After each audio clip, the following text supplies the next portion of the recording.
अल्लाह पाक दिता सानू दीन कामिल, इनू वदान कटान दी लोड़ की है। साडे कोल कुरान हदीस जो है, फिर हदाया लियान दी लोड़ की है। फतवे जे कनज कदूरी चो वेखने ने, फिर हदीस कुरान दी लोड़ की है। जिदा दुध खलोना ना मिले यारो, उन्हों दही जमान दी लोड़ की है। जदों पढ़ लिया ला इलाहा इल्लल्लाह, फिर गैरां वल जान दी लोड़ की है। जेड़े आप मंगत उन्हां कोल जाके सानू झोली फैलान की लोड़ की है। किसी चीज की थोड़ नहीं, ओदे दर अंदर कुंडे गैरां दे खड़कान की लोड़ की है। हाजर नाजर हजूर जे है ने थे, फिर उच्ची टारा लान की लोड़ की है।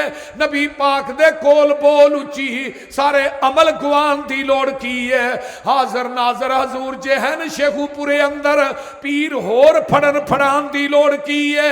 मुर्दा कबर चो नहीं जे बाहर वेंदा, उत्ते उछाड़े पान की लोड़ की है। मुर्दियां ते उछाड़े पा के यारो फिर भाबियां कोलों लुहान दी लोड़ की है। कबर जन्न हाजी राशिद साहब, कबर जन्नत दोज़ख दा गड़ा हुंदा, ये फरमान भुलान की लोड़ की है। हाफज जी दोज़ख पिया नूं किसे नहीं खान देना, उन्होंने पिछों कलान की लोड़ की है। जन्नत विच किसे नेमत की थोड़ कोई नहीं, उन्होंने पिछों मंगाण की लोड़ की है। जिस जन्नत विच खाना जाए पिछों, उस जन्नत विच जान की लोड़ की है।